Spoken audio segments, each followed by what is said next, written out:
Good afternoon, everyone. Thank you so much for joining our Research Integrity and Ethics session, where today we're going to focus on the procedural aspects about how to apply and to which Human Research Ethics Committee to submit an application to. So my name is Clarissa Robertson. I am the manager for the Social Science, Behavioural and Education Research Ethics Committee. I will start off the presentation with some information about the Social Sciences Ethics Committee.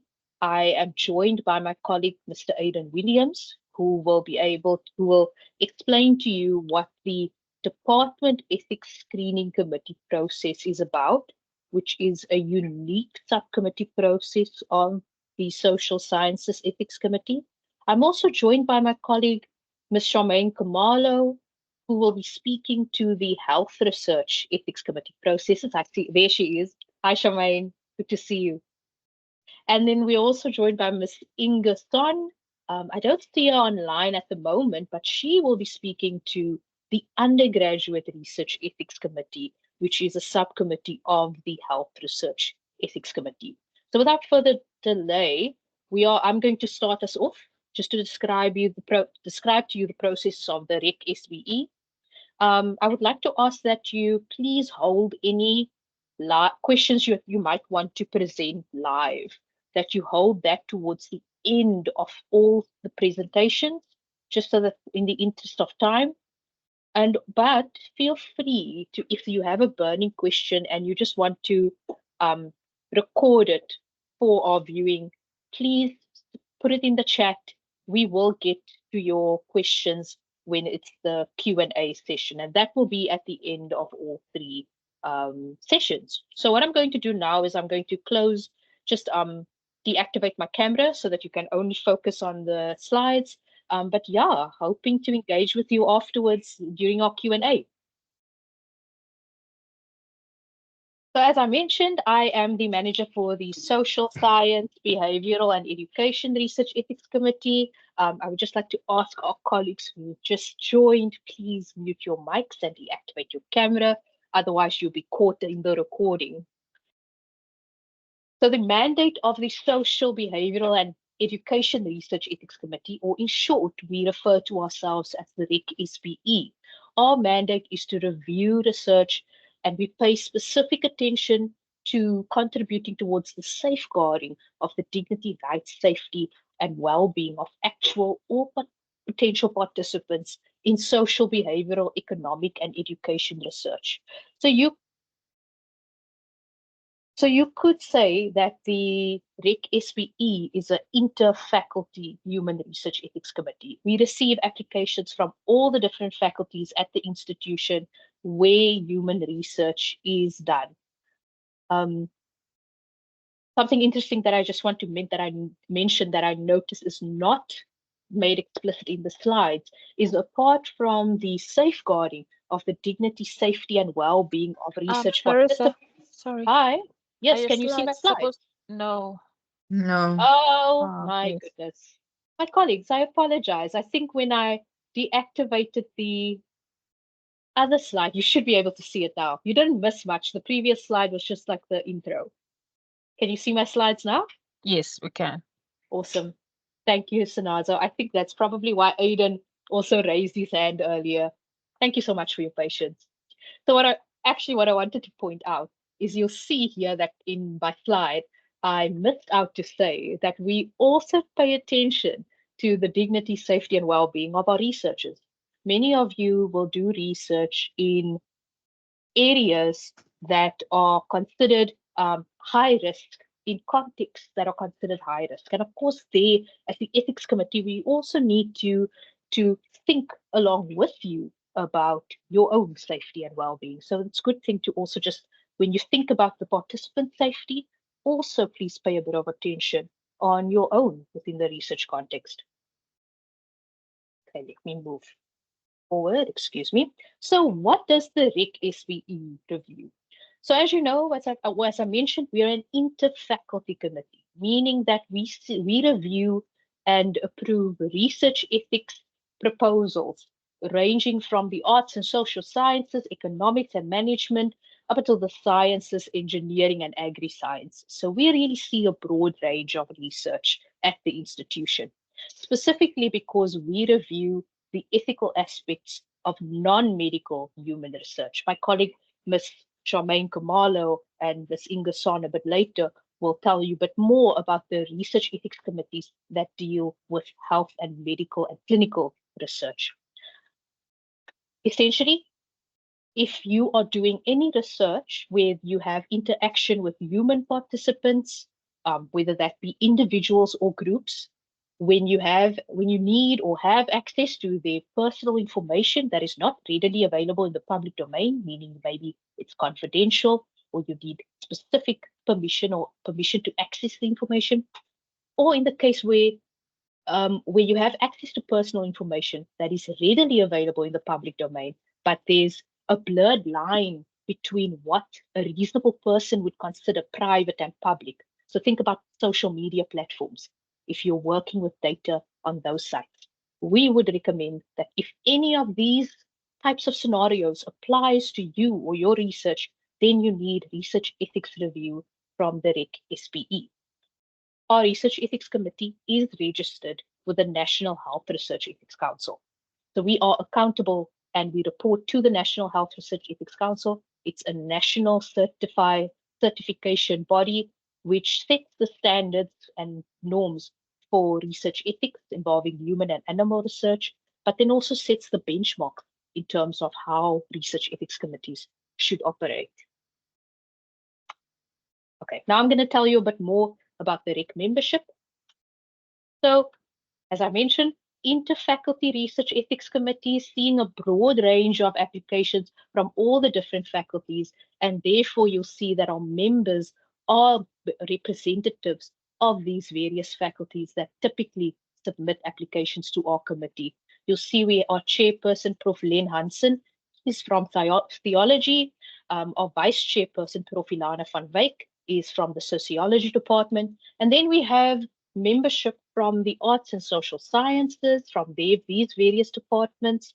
Please be aware that you will receive the slides later so that you can have a look through whether you recognize any of these colleagues. We also have members from the economics and management sciences and engineering, science, agri-science, military science, and law. And apart from our academic members, we also have non-affiliated expert members or community members. These are members who are not part of the institution, but they are part of our research ethics committee as independent members from the institution. You see there, we also have community members and student reviewers. So if any of you have a keen interest in research ethics in human research, please reach out to me as there may be an opportunity for you to become a student reviewer as part of the HREC SPE. Okay. This is just a quick slide. I'm going to glance over it so that I give enough time for my colleagues to present their sessions as well. But in terms of the HREC submission data, for last year's stats, you'll see that we are quite a busy committee. So we reviewed over 1,430 submissions. That includes new applications that you're submitting, amendments, progress reports, final reports, serious adverse events, and protocol deviation. I'll explain a little later what all of those different submissions are. But typically a new application would be the first time, the initial application that you submit for review by the Research Ethics Committee to get research ethics approval. And in terms of the percentage of submissions according to risk level, most of the research that the HREC SPE reviews and approves, meaning what our research community does, is low risk research involving human participants, and a smaller percentage involve medium or high risk research. Okay. So I think I'm going to hand over to my colleague soon so that he can explain to you not only what the faculty and department ethics screening committees are, but also so that you get a sense about how the workflow, how the application and the review process work. But before he does that, I just want to give you background into what the faculty and Department Ethics Committee is and how it differs from the REC SPE. So the faculty or department ethics screening committees, you probably in your environments, you would have heard about the acronyms FESC or DESC. These are subcommittees of the REC SPE. They have the delegated authority to review and provisionally approve projects. So that caveat there about provisionally approve is very important. And they can only provisionally approve research that they assess as low risk according to the REC's risk classification system. So a key decision that the desk or the FESC makes, so the desk and the FESC would play a role in your research whereby they would pre-screen, pre-review the application. They would make sure that all the ethical aspects are in place, and they would make a determination about whether your research is low, medium, or high risk research. But rest assured that as a subcommittee of the REC SPE, they review proposals or applications using the same criteria and benchmarks used by the REC SPE. And if you want to know more about these benchmarks or criteria used for review, I would recommend that you watch the session, the research integrity and ethics session that was presented by Prof. Mariana Kruger and Prof. Ilana van Wyk, where they unpack these benchmarks and criteria, which we will not do in this session right now. But what I'm going to do now is hand over to my colleague, Mr. Aidan Williams, so that he can give you some information about how the review process works. Thank you, Aidan. Thank you, Clarissa. As Clarissa explained, I will be going through the DESC/REC process to explain the entire process in its totality from beginning to end. As she explained, I am the Research Ethics Administration Officer, and I do work very closely with them, also in the same office also as well. I'm just going to share my screen and also just turn off my screen in the meantime also as well, so you can focus on the presentation.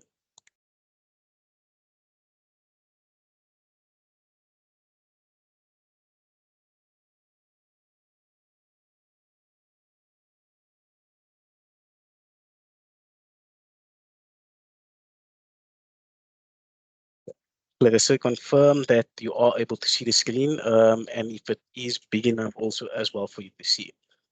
Yeah. So Clarissa explained what the SPE REC is, but I'll just explain from the beginning where you start and how you start also as well. So in order to start the application process, you will need to log into our site, which is Infonetica, and create the REC SPE initial application form. Once you have created it, you will need to complete it and then submit it.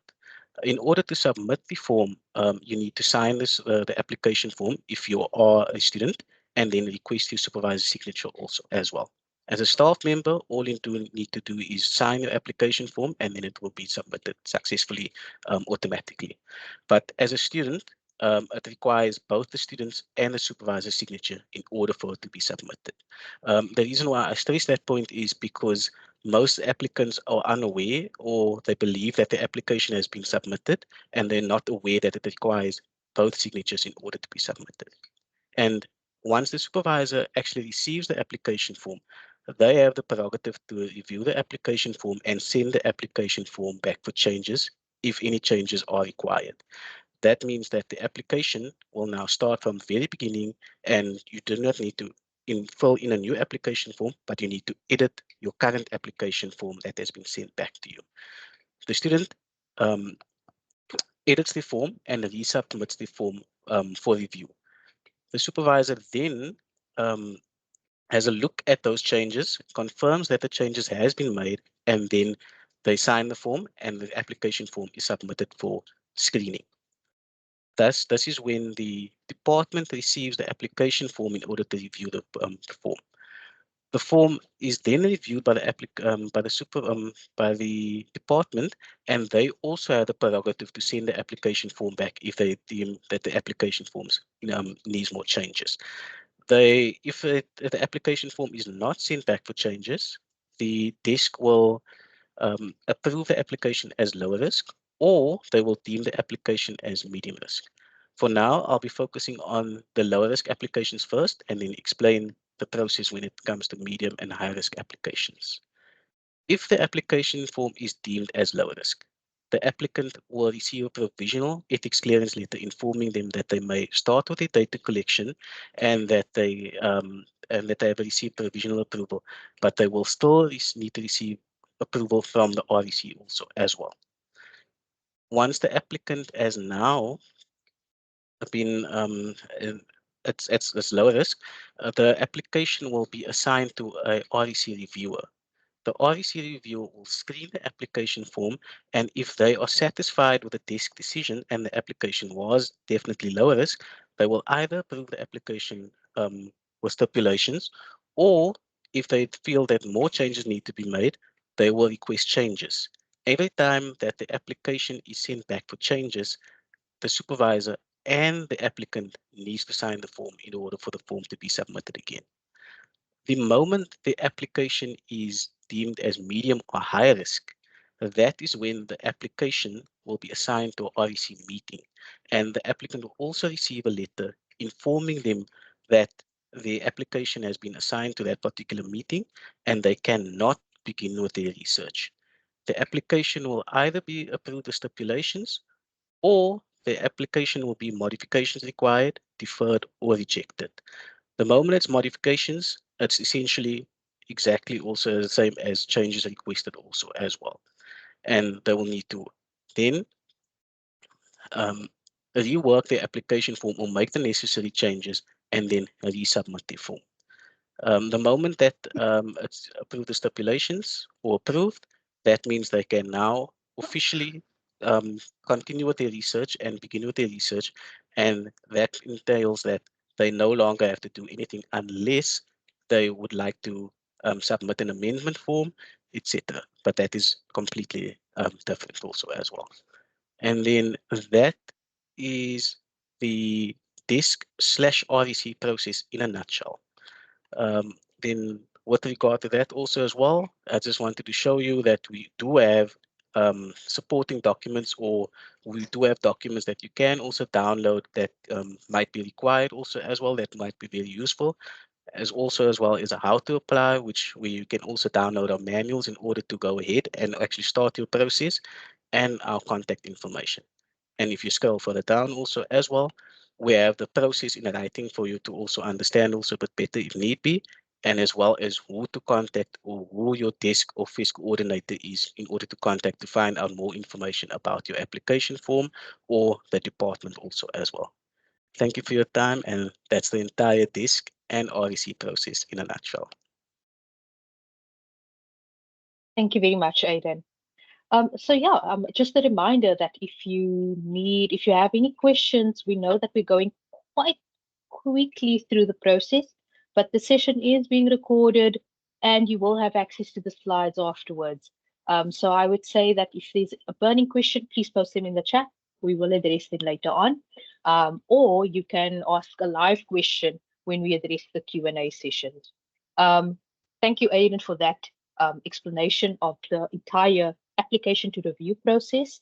I am now going to shortly give you an overview of all the other Research Ethics Committee review procedures that we have besides the desk and the FESC process. So I hope you can see my slides. Okay, Aidan said yes. So now we've already discussed the desk approved process, and Aidan explained a little bit more to you about how those applications that are provisionally approved by the desk are ratified. So now I'm going to just give you some insight into the committee meeting, those full review procedures of the REC. There we also have expedited review procedures, continuing review procedures, expert review procedures, and the reciprocal review process. So in terms of convened meeting reviews, these are the review process of the convened meeting review is where projects that are classified as medium or high risk are reviewed at one of the monthly meetings. So the meetings are held on a monthly basis from February up until November. So November is the last meeting date. We usually recommend our applicants that please look at the meeting dates online, discuss the meeting dates with your desk or your research ethics committee, and plan accordingly. The meeting in November is really the last chance for your ethics application to be reviewed, and then you can expect that you only be able to receive feedback in the following year. So we really remind you to please plan and submit your applications well in advance, as there are 10 meetings for you to take advantage of. Also, at these monthly meetings, we must have 1/3 of our voting members, the members I showed you earlier, must be present to reach a quorum. So the meetings must be correct for the REC decision to be made. And the meetings, of course, of the Research Ethics Committee are minuted and are confidential. Then we have the expedited review process, because we understand that within the research field, there may be circumstances where the REC need to consider a research ethics application through an expedited review. But this must be accompanied by a motivation letter. The chairperson and the vice chairperson determines whether they will accept an application for expedited review. Expedited review essentially means that applications are reviewed on a shorter time span, taking about 10 to 15 work days, depending on the volumes that are currently experienced by the REC. A keynote there is poor planning and bad time management on the part of the applicant or the supervisor will not be accepted as justification for an expedited review. There must be a valid scientific reason or context-specific reason as to why an expedited review is required.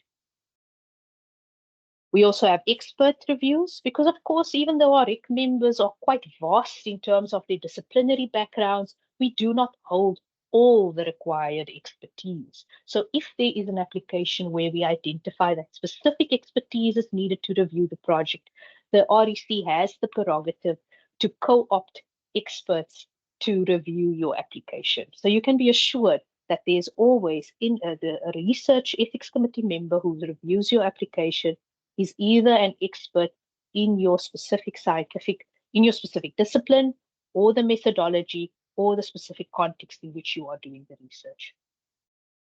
Then a reciprocal review, specifically for our SU academic researchers. Our SU academic researchers or staff researchers are more and more involved in collaborative research projects that involve one or more South African research institutions, and where these institutions and their RECs are registered with the National Health Research Ethics Council, the research ethics committees of those respective institutions can recognize each other's prior review.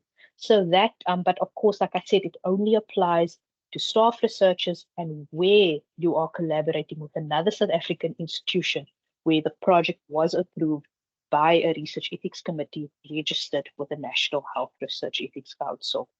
So if any of the staff researchers available today or on this call, on the session today, if you are interested or if you have specific questions about this, please feel free to reach out to me via email. Then we also have continuing review processes, and continuing review processes include amendments. Of course, we know that research is not static. Research is something that's always changing, and there may be new information that you need to take into consideration when you are doing your field work. So you can make an amendment to your research ethics application. All major amendments, of course, must be reviewed and approved by the REC. So we ask that if you need to make a change to your research methodology, the participants you are working with, or if you need to make a change to your research questions or your questionnaires rather, please reach out to us to find out more about the amendment process. There's also the protocol deviation process. This is very specific and different to an amendment. An amendment is a planned change to an active study, whereas a protocol deviation is a once-off unplanned occurrence for a well-motivated reason where you could not follow the protocol or the protocol that was reviewed or approved by a desk or an REC. And usually that once-off unplanned decision is a decision made to eliminate an immediate risk to the research participant or yourself. Okay, I need to speed up a bit, but I will be finished shortly. Of course, given in research, even in social science research, although most of the research projects we review and approve are low risk, there may be adverse events or unanticipated events that occur. And these are defined as any untoward, harmful, or unfavorable event or incident that is experienced by a participant or yourself as a researcher while you are taking part in the research activity or process. It's important that should these events occur, that you report these to the Research Ethics Committee so that we can either confirm that you have followed the correct procedures to mitigate that event or to advise you and help you in terms of making sure that you've addressed the matter in an appropriate way. Research ethics review and approval is only valid for a limited period. You often see, if you speak to your colleagues who've received research ethics approval before, research ethics approval for medium and high risk projects are only approved for a limited period of 1 year. If you're doing low risk research, your research ethics is approved for up to 3 years, meaning that there is an expiration date for ethics approval. We advise that at least 2 months before that expiration date, that you submit a progress report for renewal of ethics approval. And final reports, because we would love to hear about your experiences following after your research is complete. So a final report is when you as the researcher want to register an active study or ongoing study as complete or closed. So you submit a final report, and you'll see that in our final reports, we will ask you questions about whether any of the anticipated events that you considered in your research ethics application, whether those came to pass, whether there were unanticipated events that maybe occurred, and how you experienced your research journey in light of the potential ethical issues that you had to navigate. So very useful information for the Research Ethics Committee. Okay. Now, of course, we've given you a lot of information, and there's still more information to come. But if you need help, you can reach out to myself. My contact details are in slides, which will be sent to you, or my colleague Aidan, who explained the desk process to you so well. So thank you very much. I do see your question, Prof. Marie. We will answer that in during the Q&A session. But for now, I'm handing over to my colleague, Ms. Charmaine Kamalo, who will be telling you more about the Health Research Ethics Committees at Stellenbosch University. Thank you very much.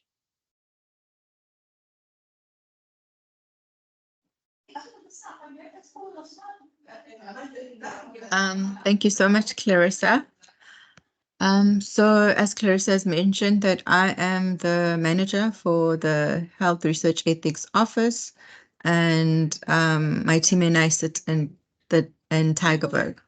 So I'm going to project my slides now, and then I'm going to switch off my camera.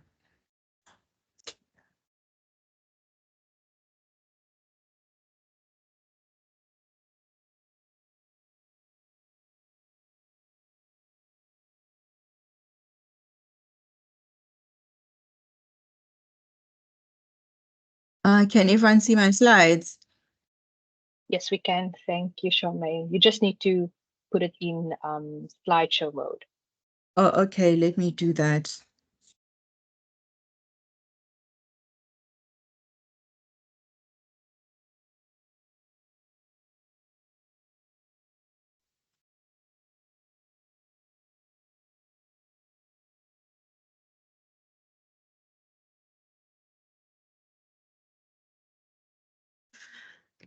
Okay, so I'm going to talk through the processes in the Health Research Ethics Office.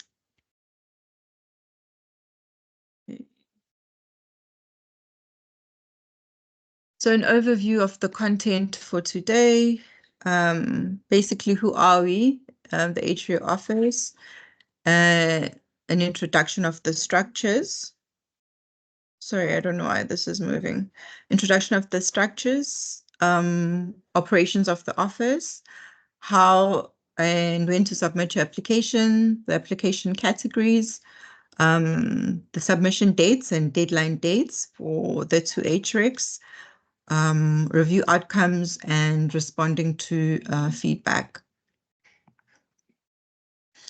So research ethics at ASU. Basically, as Clarissa mentioned, the research ethics committees are registered with the HREC, and we all report to the Senate Research Ethics Committee. And on the slide that I'm showing, it just shows the different ethics committees that we have. And my main focus for today is the Health Research Ethics Committee. We have HREC 1 and HREC 2. And we also have a subcommittee called UREC, or the Undergraduate Research Ethics Committee, which Inga will talk about.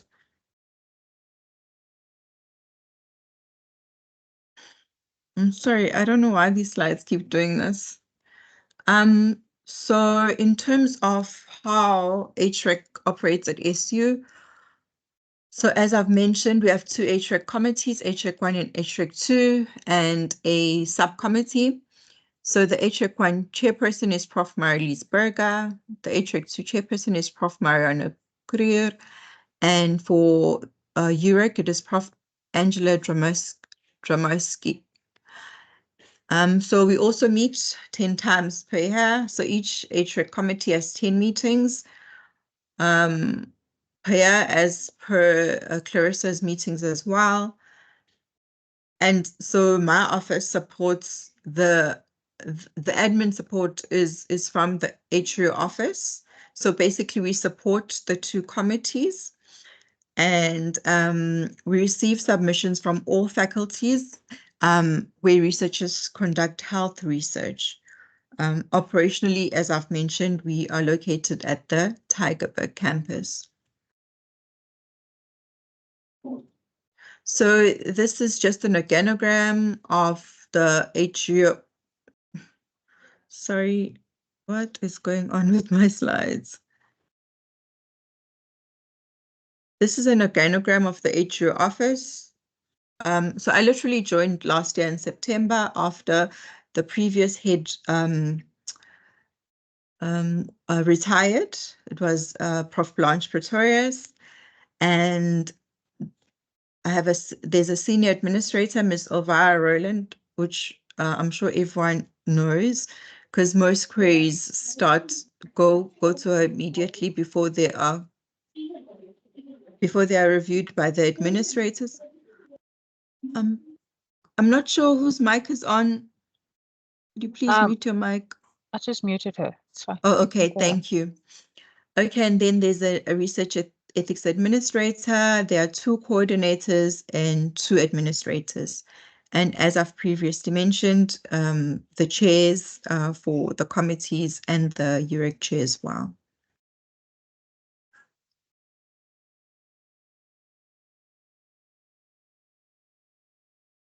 So, oh my word, okay, what?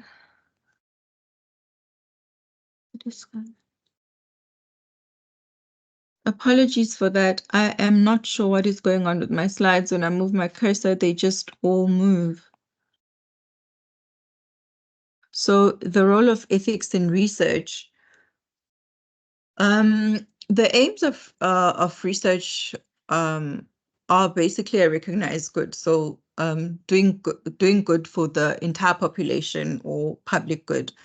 But as you all know, research has a potential to inflict harms and to treat participants as a means to an end. So the reason why we have research ethics is so that we don't treat participants as a means to an end, but instead we treat them with dignity and respect while they contribute to the social good.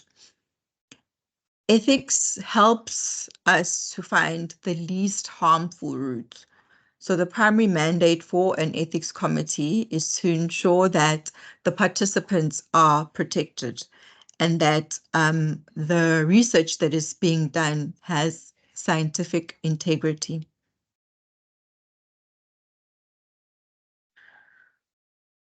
So REC reviews in South Africa. So RECs in South Africa are tasked with a dual review process. So when we get an ethics proposal to review, we don't only look at the ethics of the study. We also look at the science of the study, because I mean, bad science leads to bad ethics. So I know sometimes some people do ask, why do we look at the science? Because that's already looked at by the probably the previous committee, because schools have their own committees as well. Before the application comes to ethics review, it should have been reviewed at a panel for the science.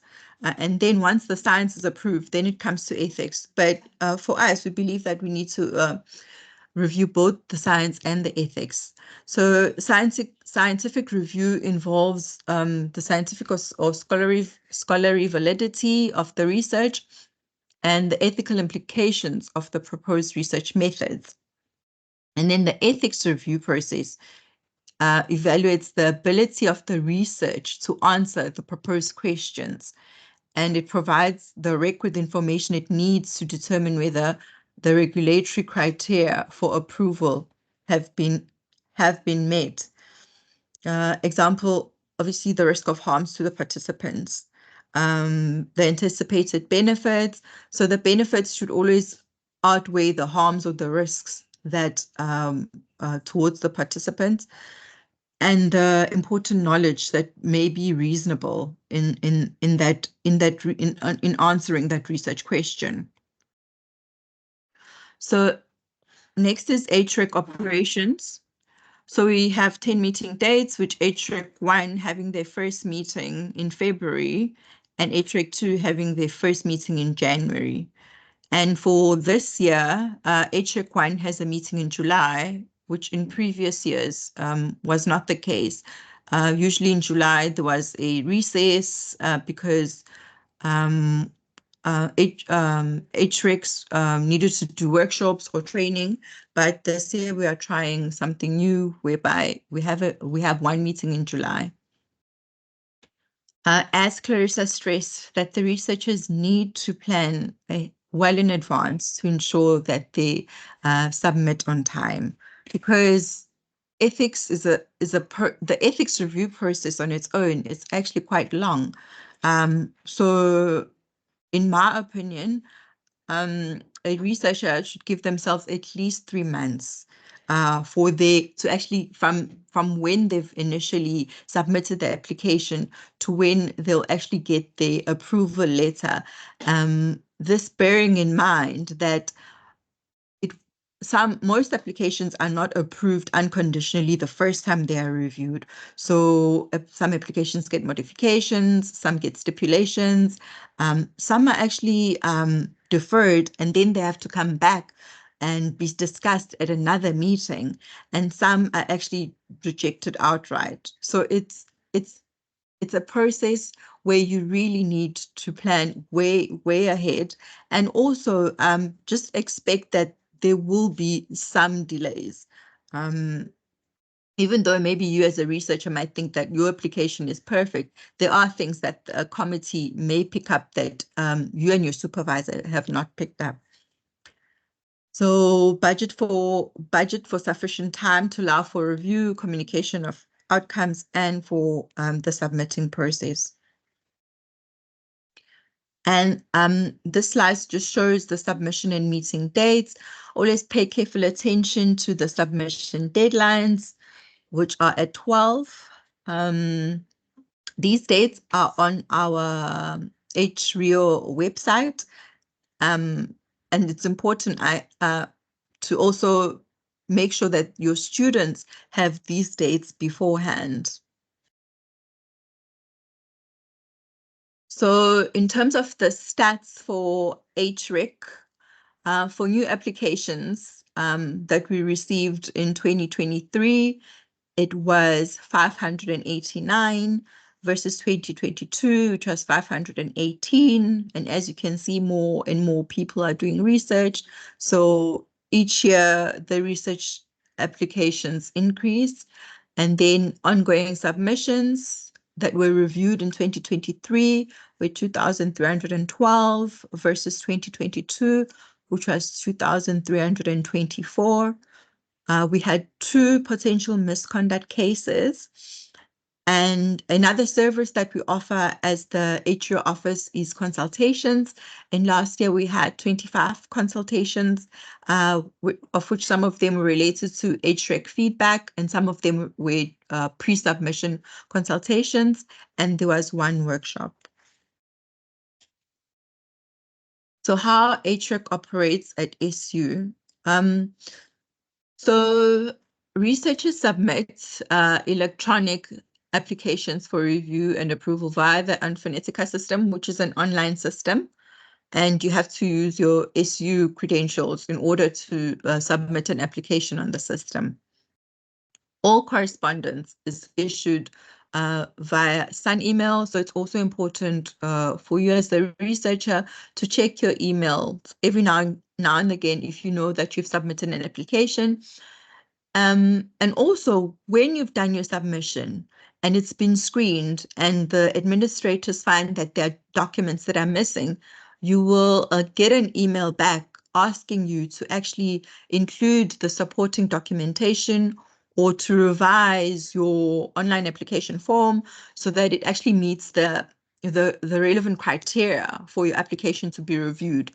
And I think this is also very important, especially when applicants submit the applications on the deadline date and then the applications are incomplete. So if you have submitted on the deadline date and your application is incomplete and you don't have sufficient time to maybe attend to those amendments that we require, then your application will most probably be reviewed in the next meeting of the not the meeting according to the deadline that you submitted on, but the meeting that will be for the next deadline. Submissions are categorized based on the study risk level and or participant vulnerability. Capacity to consent is either expedited review or for full committee review. So expedited review is not discussed or deliberated at the full committee meeting. It's allocated to reviewers and it's an expedited process where you'll get your approval letter or your comments much quicker. And this all depends on the risk of your study. So in terms of HREC membership, we follow the guidelines as per the NHREC. And for formal membership requirements for RECs, we need at least 9 members, with a quorum being a simple majority, or 1/3 of the committee. We need at least 1 layperson, 1 member with knowledge of or current experience of professional care, counseling, or health-related treatment. This can be a medical practitioner or psychologist or social worker or nurse. We need a member who has professional training in qualitative research methodologies. We also need a member who has experience in quantitative methodologies, a member with expertise in biostatistics, a member with expertise in research ethics, and at least 1 who is legally qualified. The committees try to ensure that there is diversity of REC membership in terms of ethnicity, culture, and gender of the members of the committee. As per SU HREC membership, the SU HREC membership includes representatives from various disciplines within the Faculty of Medicine and Health Sciences, as well as psychology. The committee is comprises of a panel of experts, and they are all volunteers. So all of the members volunteer their time to review the protocols and to also provide the necessary comments to help the researchers to actually ensure that they do their research in an ethical manner. So in terms of one of the guidelines that we follow as the Research Ethics Committee to ensure that ethical considerations are thoroughly addressed in research proposals is the benchmarks by Emmanuel et al., What Makes Clinical Research in Developing Countries Ethical. So usually what the committee members do, if there are issues of ethical consideration in the proposal, they also advise the researchers to have a look at these benchmarks and try to include them in their research proposal. So ethics is not just a section at the end. I know that in my past experiences, ethics is usually rushed. I've been in ethics for over 5 years now, and we've been told that we are a bottleneck, and some people just think that it's a tick box exercise. So this is a part of the research process and should really, really also receive the same attention as all of the other areas in your research. So the 8 benchmarks of ethical research are community participation, social value, scientific validity, fair selection of participants, risk-benefit ratio, independent review, adequate informed consent, and ongoing respect for dignity. These benchmarks were further elaborated on by Prof. Greer in a previous session, which is also recorded. So I'm not going to go deeply into them. And then these benchmarks should be included in the research protocol, for example, in the research methods sections, in the ethics sections, because there's a section for ethics, ethical consideration in your research proposal, in your research methodology section, your literature review, as well as multiple sections in the budget section as well. So I'm just going to pick on 1 or 2 of the 8 benchmarks. For example, social value is where we gain knowledge, which is obviously important for the population. But the researchers may not expose human beings to inconvenience or risk or harm without possible benefit to the society. So if the risk is higher than the benefit, that research would not be ethical. So what we advise is that a risk-benefit assessment is done before the commencement of your research.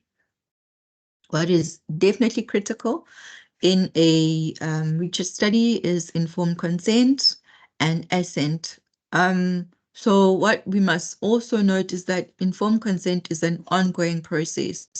You don't just, so the participants don't just sign at the beginning of the study and that's it. They need to be constantly informed of what is happening in the study, and as well as they also have the right to leave the study if they feel that they are no longer comfortable or if they have issues that come up during the process of the study. So informed consent is a continuous process.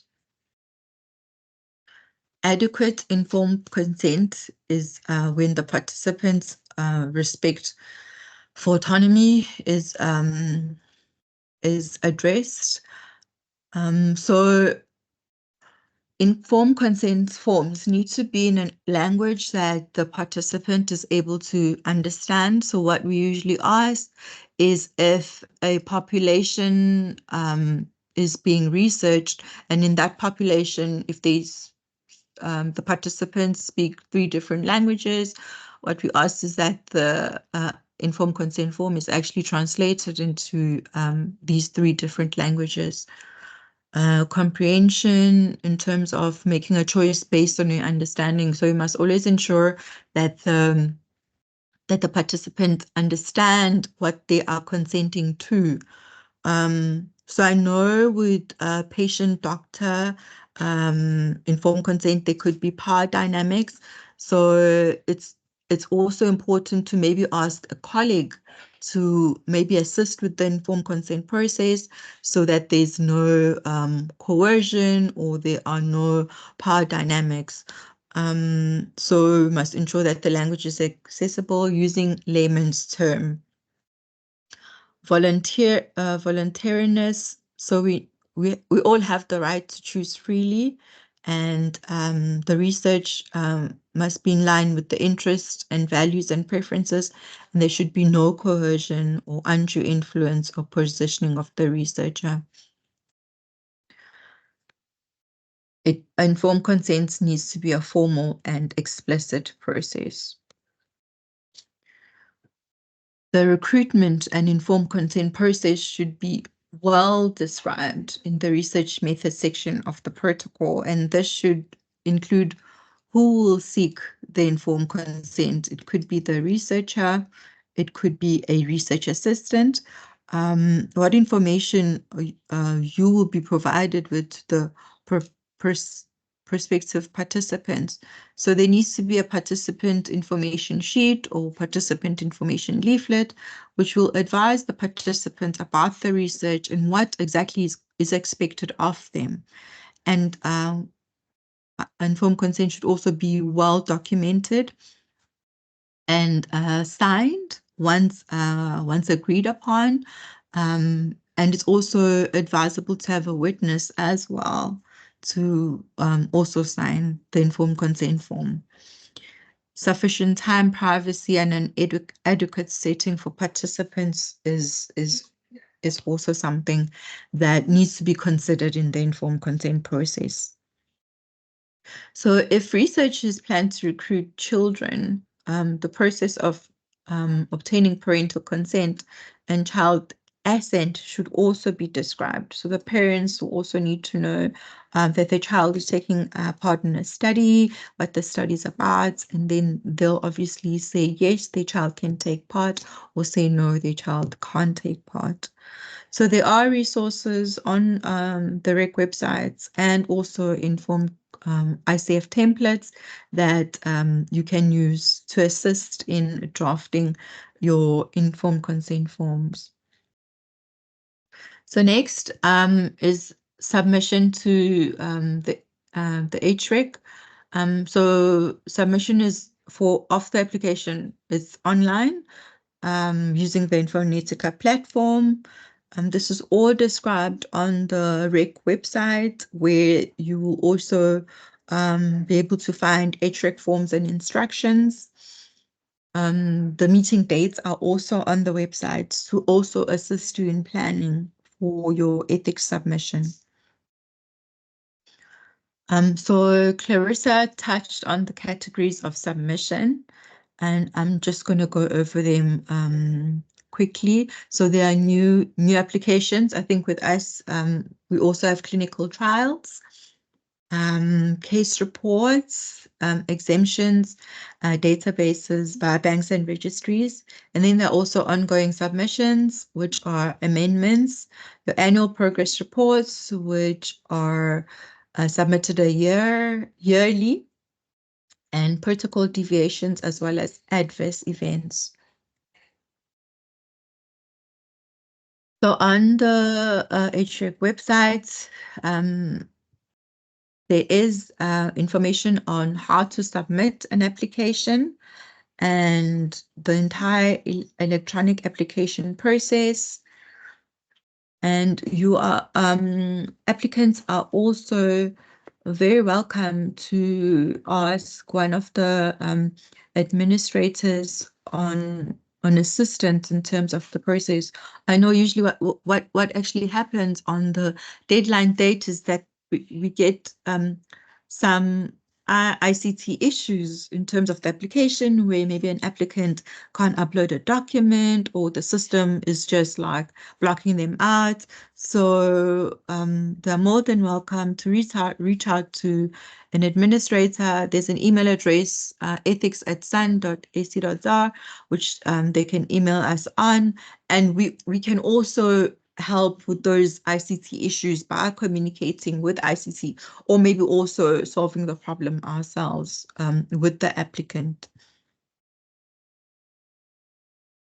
So this process, this slide just shows the process of new protocol applications and active protocols, and how to submit any documentations pertaining to active protocols, and also continuing review. So in terms of review outcomes, so once we have our meeting, we aim to send out the review outcome letters 2 weeks after the meeting. This is because we also have to do the minutes. So the coordinators have to do the minutes for the meetings, and this takes quite some time, because once they draft the minutes, then myself and the chair have to look at the minutes and then edit them. And then once the minutes are finalized, then the letters are drafted. Then once the letters are drafted, they still have to be edited by myself and the chairperson. And then once we've approved the letters that need to go out to the researchers, then only does the coordinator finally then send out the letters. So that's why it's a 2-week process. And with the letters, in terms of the outcome, it can be approved unconditionally, whereby you just get your certificate, approve your stipulations. So maybe there's a missing document or permission, which you need to actually then provide to us before you get your final approval, approve with modifications. So the researcher has to respond to these modifications before they get their final approval. The application can be deferred, which means that there are just substantial revisions required, and there are a lot of ethical considerations that need to be reviewed. And if the application is deferred, the researcher is welcome to ask for a consult with the reviewers, the head, and as well as the chairperson. And once your application is deferred, it needs to be resubmitted, and it will be reviewed again at another meeting. Applications can also be rejected depending on the quality of the application. And even with the rejection, a consultation would also be something that the researcher should request with the chair and the reviewers, so that they understand exactly why the application was rejected. And for expedited applications, some of them can be referred to the committee, even though they were minimal risk. Maybe the reviewer picked up something that does not make the expedited application a minimal risk anymore. So therefore, that application will be sent to the main meeting. These can also be progress reports that have issues. Those can also be referred to the committee meeting, as well as case reports or any application that raises some questions or queries that the reviewer cannot really answer. Apologies, Charmaine, can you hear me? Yes, I'm at the sorry, end. I'm just giving you, okay, great. Yeah, no, don't worry. Yeah. So for your feedback on review outcomes and to check your status on your submission, you have Melody and Brightness as the HREC coordinators. And if you want to contact us, ethics@san or Elvira or Mtandazo. And this is where we can be reached. Thank you. Yeah, thank you. Thank you, Charmaine. So thank you. So now you have all the information in terms of the Health Research Ethics Committee process, and you'll see that there's a lot of similarities between the REC SPE processes and the Health Research Ethics Committee procedures. Next up, we have Ms. Inga Son, who is the head of the Undergraduate Research Ethics Committee, and she will be taking you through what the requirements and procedures are relating to undergraduate research. Inga, I think you can go ahead and share your screen and start presenting. Thank you very much, Clarissa. Good afternoon, everyone. I'm Inga, from the Undergraduate Research Office. I'm also fairly new. I just started in December, and I'm happy to be here. So I will share my screen.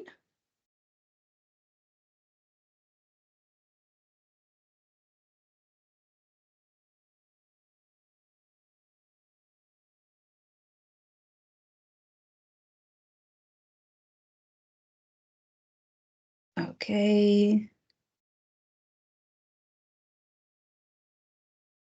Okay, so a lot of the information has been presented already. So I'm going to move through my slides fairly quickly. I don't want to duplicate anything. So basically what needs to be submitted to a Health Ethics Research Ethics Committee, by law, anything that is classified as health research needs to obviously go through Health Research Ethics Committee. And as Charmaine also indicated, we report to the National Health Research Ethics Council, and the UREC, the Undergraduate Research Ethics Committee, as indicated, is a subcommittee of the Health REC.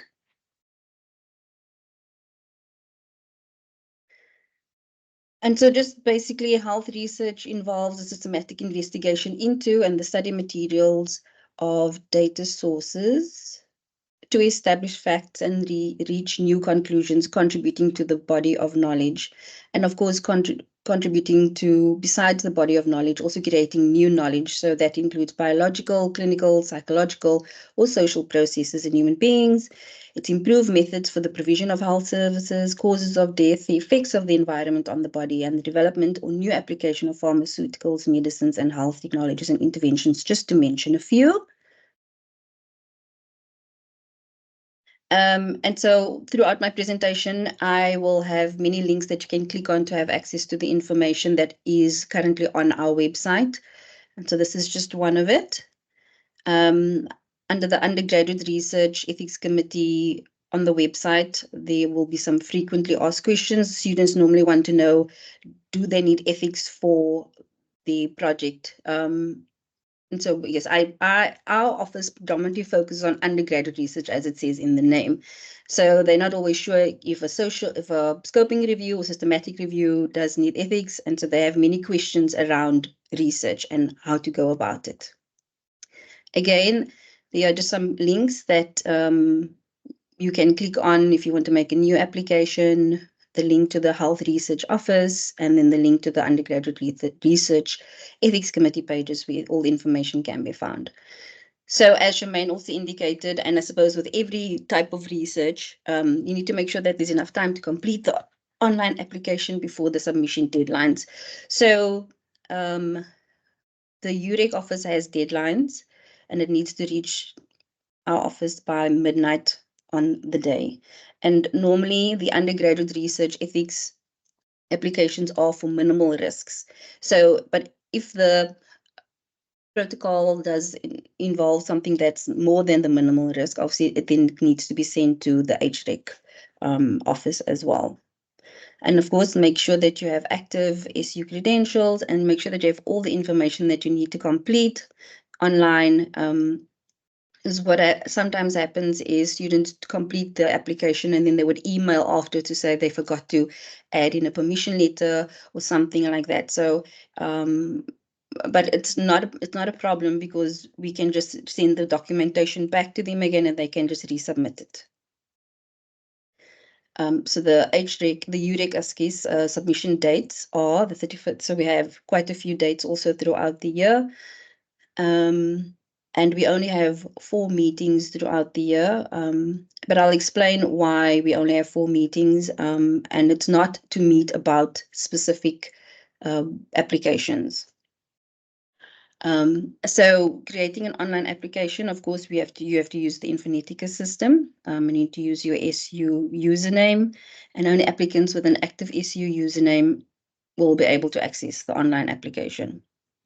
And then just there's some links if you have if you experience any problems with the password or anything like that. And then, of course, if they are for external collaborators, it is then the department or the division at SU to create the SU engagement via Sun ID and request the username. This is just some information about why it's important to have an active SU username and passwords, because you have to use the Infonetica system. And so everything is then stored on the Infonetica system, and it automatically pulls all up your contact information. And of course, then all the information is then sent to your SU email address and the relevant department that you are registered with. And it's, of course, very important that you have the correct department and the contact details on HR or the student information, so that to ensure that you receive the information that you need to receive from Infonetica. And this is just some links to assisting with username and password self-help. And as also Charmaine said, ethics is not just at the end of the section. What I also always find is that people do think that ethics is just something you need to do at the end, but as you're reading through the protocol, you can see whether someone is considering all the ethical principles when they're talking about the type of disease or the type of participants they want to include and all of those things. On our website, we have this page, and they are with frequently asked questions, so students can read through that and then go through the process to see if any of the questions will be answered. And so if they want to do a quantitative research, they of course have access, they can get access to the biostatistician, and doing research which involves an SU staff or student. Then how do they apply for institutional approval? And then when, of course, they need to get a provisional approval from the Department of Health, there's also a link to show them how to do that. Some of the students do retrospective studies, which do not necessarily include participants that are still at the hospital, for example, but they then need to apply for a waiver of consent. And that information they can also find on the website. There's a document that they need to fill in. But if they still cannot find the answers that they're looking for, they are always more than welcome to email me or to the office to find out. We are very open to assist them at any time. And that's just for qualitative and doing a case report and doing systematic reviews. And so when navigating the online ethics system, there are specific blocks, as you can see, what happens after I submit my ethics application, and then how do I respond to the modifications. It is really there to help them through every step of the process. The documents that is required for health student ethics application, it's a minimum set of documents, which of course includes the research protocol, a protocol synopsis, a 2-page CV for all the members, which includes the staff and the students, the supervisors, and all of that. It needs to be signed by the investigators. The investigators declaration form needs to be signed by all the members, and of course, a budget needs to be included. An HREC payment instruction form will be there, informed consent and asset forms if that is needed, the formal waiver of consent request letter, data collection methods, and signature page signed by the HOD.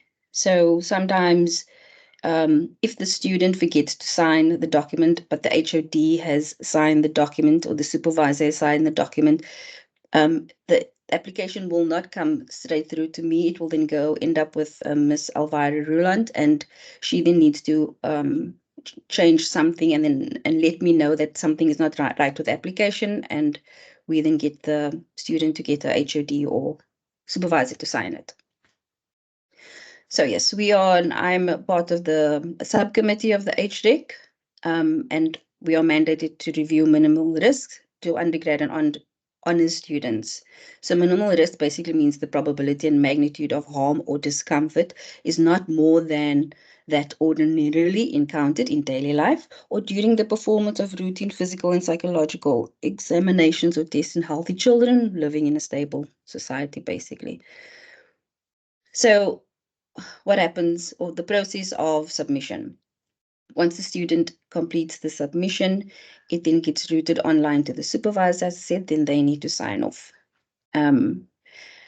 At that stage, the student then gets an automated email saying that the application has been received by the UREC office. The application is then checked by the administrator, Mrs. Lauren Hendricks, and she then checks if there are any missing documentation or any changes that need to be made before it then gets sent to the coordinator. So I'm the coordinator. And once Ms. Hendricks is satisfied with all the information being there, she then forwards it to me, and I then assess to see whether the study is of minimal risk or if it was sent to the correct place, all of those things. And if it is minimal risk, I then allocate it to a UREC reviewer for an expedited review. An expedited review, let me rather say the UREC reviewers are people from different divisions in the health faculty, and they've all received the good clinical practice training. And if they ever have any questions, we always have a consultation in case if they unclear about anything. So the expedited review process works like this. Once the coordinator, send the application to the reviewer, within 2 days of the submission, the reviewer submits the review to the coordinator, so that's within 10 days. So if modifications are required, a feedback letter is then sent to the applicant within 14 days.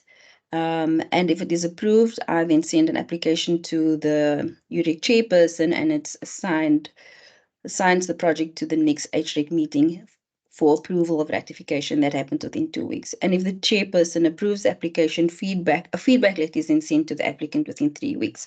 But as also mentioned, that sometimes there are cases where it may take a little bit longer, than 3 weeks. We aim to complete the process within 3 weeks, so that the student has enough time to address the modifications or whatever whatever is needed from the applicant. Sometimes if the student receives modifications and we can see that the student still doesn't understand exactly what needs to be changed, we also allow for a UREC consultation, which means that I then arrange for the reviewer and the student then to meet in person or online, and so that the reviewer can explain exactly what it is she or he is referring to in terms of the modifications. And that's just to also ensure that the student understands the process and that they can get the ethics and they can start their data collection process, because with the undergrad research, of course, it needs to be expedited because most of the research modules are done within a year or a year and a half because of the program. So basically, what are the review decisions what do they mean is that when it's approved, the study has ethics and they can proceed, and then they need to apply for ethics again within the year. Approved with stipulations just means that the research can begin with certain conditions. However, it's still the responsibility of the applicant and their supervisor to make sure that they address the stipulations and make the changes. It does not necessarily mean that they need to send it back to us at that stage. They can continue with the research, but it just needs to be included in the progress report. So modification required means that the student needs to make changes to the application, the protocol, which was submitted to the HREC or UREC before data collection can proceed. And this is normally the point where if modifications get sent back once to the student and they still not understanding what needs to be done, that's then when we have a UREC consultation. Sorry. The primary reviewer will then review the changes that were made, and if once they are satisfied, it then gets sent to me, and then I then send it off to the chair, who then does the final approval. Deferred means that significant parts of the protocol need rethinking, and it's in terms of the methodology and the science. It needs to be either rewritten and then resubmitted. This will then be sent to a new full committee member to review, not to the same committee member. Yeah. These are just some infographics that can also be found on the website. Just with the information that I'm speaking about now, just so that students can have access to it. Again, this is what the website looks like, the ethics review page. There's also this document that says applying for ethics approval for your undergraduate research. It's who we are and where the forms can be found, what forms need to be submitted, and how do you submit it. There's also information on what the UREC reviewers are looking for in the ethics application. The students generally, or applicants generally, want to know what needs to be included, what headings do I need to have, what exactly is that they're looking for. They tend to want to also have an example of what a completed protocol looks like, but of course that is not always possible to share with them. But this information, as I said, can be found on the website. That's just also with our research development office. Again, some of the policies and guidelines, which I believe were presented on already. And then just the SU research data management regulations. It's just some information about data acquisition and management, what the institutional requirements are, and so forth. Of course, we also know about the Protection of Personal Information Act, why it is important to always address this. So under the ethics section, most of the modifications, we want to know from students, how are they going to ensure that the information is not leaked. And so they just need to think a little bit more about how to protect the information. It's not just about storing it on a computer that's password protected. It's not just that anymore. And then the framework for governance of personal information. This information can also be found on the website. And then, as I said, we try to make it as easy as possible for students to actually go through the process. But if they have any questions, they, of course, can ask. They can email at any time. So this is who I am. And that's my email address, my telephone number. And this is Ms. Lauren Hendricks, who is the administrator that does the checking before it gets sent off. Thank you very much. Thank you so much, Inga. So to any supervisors that we may have online or undergraduate students, now you know who to contact and who to reach out to in terms to make sure that you have all the correct information to proceed with your undergraduate research ethics application. So you all are very quiet. So it either means that it is, of course, the last day of the first term, if I'm not mistaken, and you're all ready to log out and enjoy a long weekend, or that our sessions were so brilliantly explained and detailed enough that you have everything that you need to proceed with your ethics application. But I am going to allow, now that our sessions are over, we still have 10 minutes. So if there are any questions that you have that you would like to present live, please use the raise hand function, and any one of us will be happy to assist you. Aiden unfortunately had to leave for a different meeting. So if you have any questions about the application process and the desk process, then I will be happy to oblige to answer you in that regard. Thank you to Prof. Marie, who asked questions regarding the difference between minor and major amendments, because often a question we do get is, what are the, if it's, for example, an amendment to my literature review, should that be submitted to the Research Ethics Committee? And those are important considerations to think about in terms of if you want to make a specific change to your ethics application, what is the criteria that you would use as to whether the REC needs to be informed or not? Okay, that's just someone joining the group. No questions? I wonder if I can ask the panel, seeing that we have 5 minutes. Charmaine, Charmaine, I'll start with you. Inga, I'll then start with you. If there is one pro tip that you can share with a new applicant, just something that you want to emphasize to your applicants, what would that be to make their research ethics application journey look smoother?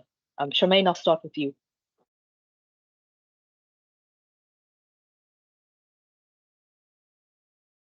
Oh, you are muted, my colleague. Thank you.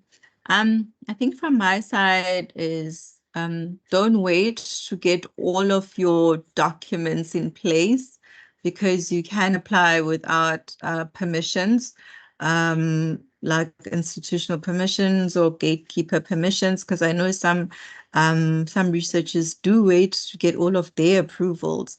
But just submit your ethics application, because at least then you have a view of how to improve it. So I think for me, just don't wait for everything to be in place. I agree. Myself, for my own research, and you'd think that because you are involved in research ethics that you'd feel less nervous about an ethics application for your own research. I can attest to what Charmaine is saying, that don't wait, rather submit it before you get your permissions in order. Boipelo,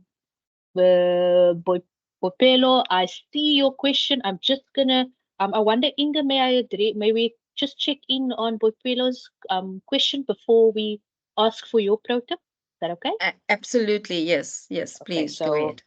Boipelo says, just a question regarding the application for SBER. If I'm submitting a gatekeeper permission request form, I notice that it requests that we list the different organizations that we will require permission from. Does this mean we submit personalized forms for each gatekeeper organization? Yes, that does mean that. Of course, I mean, if you are good at administrative matters, Boifulo, then what I would suggest is you can submit a gatekeeper permission request letter, especially if it's very similar across the organizations. Basically, you're going to ask a different organization the same thing. Then it would be fine to submit one template and to explain to the committee in a cover letter that the only thing that will change is maybe who the letter is addressed to. But yeah, ideally you would want to create a personalized form for each gatekeeper organization. I would also like to point out that in your gatekeeper permission letters, perhaps make sure that you don't include, because it's easy to say gatekeeper permission from Sanlam. If anonymity of the institutions are concerned, I would advise against including the name of the gatekeeper or the organization in the title or file name of the letter, if you understand me correctly, Boipelo. But if you have questions about that, you can just check in with me again. I see the questions are, oh, great, wonderful. I'm glad I answered your question. Thank you for that. I thought maybe I could get institutional permission first before submitting the application. That's from Nkosini. Charmaine, thank you so very much for that tip as well. I think, yeah, that was a good point, colleagues. Don't wait for all your permissions to be in place, because we know that takes a lot of time. Rather just submit your application and inform the committee that these are things that you have applied for or that are currently still outstanding. So Inga, do you have a pro tip for those who will be applying to the Undergraduate Research Ethics Committee? I have so many. Yeah, because it's their first time, right? So of course there's lots of questions and they're feeling a little anxious, and should I ask this question? Is it a silly question? And I just want to say, ask the question. Please feel free to ask the question. It's not a silly question. It's part of your learning. And ask it as many times as possible. And of course, to just approach it with confidence. And yeah, try. you know, don't think, oh no, this is not going to work for me. Just try. And yes, like I said, also many students email after to say I didn't add in the form. I'm only going to get the form next week. And it's not a train smash. We can work around that as well. Yeah, and just to, I mean, research, as Charmaine has also mentioned, many more people are applying for research right now to do the research. So of course, it's a growing field with undergrads and with postgrads.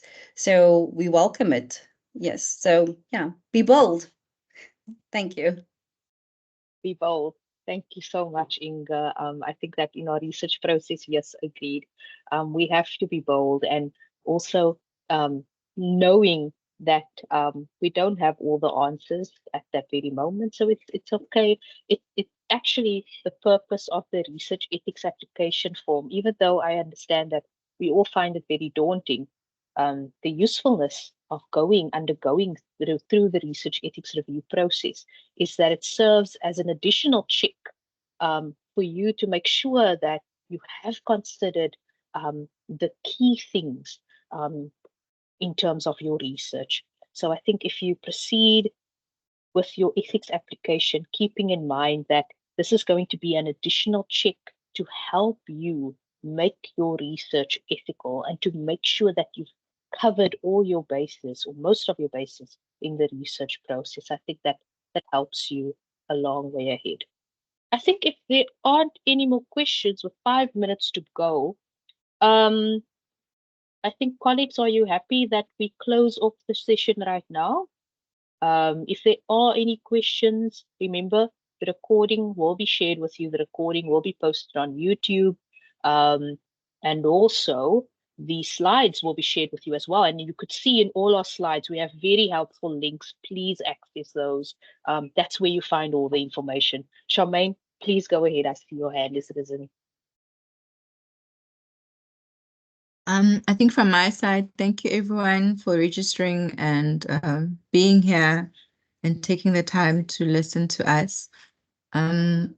This is an ongoing process, and I'm just reaching out to just say that if anyone needs assistance or if you want my office to come to your students to help them with more knowledge on how to do the application and how to handle the application process, please feel free. You are most welcome, and we will come to you. Thank you. Thank you so much, Charmaine. Thank you, Inga, as well. And thank you to all of you. And I hope you have a safe and blessed long weekend. I hope you get a lot of rest. And thank you so much for joining us. Thank you. Thank you, everyone. Have a good weekend.